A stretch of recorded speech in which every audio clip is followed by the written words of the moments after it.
Hi everyone, this is Liton Dash. I am really excited to be a part of Sare Jaguars team. I hope you guys come and Tamim জ্যাকেরকে দিয়ে হবে না, দলে চাই সাব্বির সৌম্য। লাইভে এসে বিস্ফোরক মন্তব্য লিটন দাসের। আয়ারল্যান্ডের বিপক্ষে প্রথম টি-20তে লজ্জাজনক পরাজয়ের পর পুরো ক্রিকেট পাড়া এখন তোলপাড়।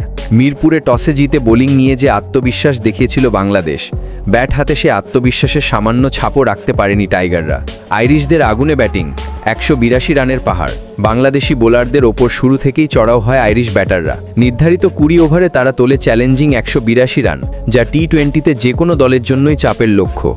জবাবে ব্যাটিং ধস, টপ অর্ডারের বিপর্যয়। টার্গেট তারা করতে নেমেই যেন দিশাহারা ব্যাটিং। প্রথম ওভারেই আউট তানজিদ তামিম। এরপর লিটন দাস, সাইফ হাসান, পারভেজ ইমন, জাকের আলী কেউই জ্বলে উঠতে পারলেন না। এক পর্যায়ে স্কোরবোর্ডে 5 রানে 3 উইকেট।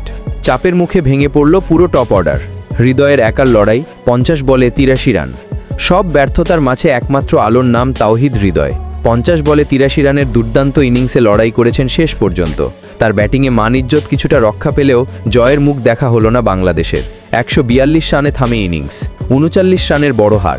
ম্যাচ শেষে লাইভে এসে বিস্ফোরক লিটন দাস। পরাজয়ের পর লাইভে এসে লিটন দাস যেন ঝড় তুললেন মন্তব্যে।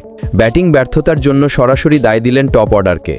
লিটনের কথায়, তামিম আর জাকেরকে দিয়ে হবে না, চাপের মধ্যে ওরা ব্যাট করতে পারে না। এরা দলে থাকলে আমরা সিরিজ হারব। আয়ারল্যান্ডের মতো দলের বিরুদ্ধে জিততে হলে অভিজ্ঞতাই বড় বিষয়। তিনি আরও যোগ করেন, সৌম্য সরকার আর সাব্বির রহমান ওরা থাকলে দলের ভারসাম্য আসে। যে কোনো মূল্যে এই দুজনকে দলে দরকার। সিরিজ বাঁচাতে তাদের ছাড়া উপায় নেই।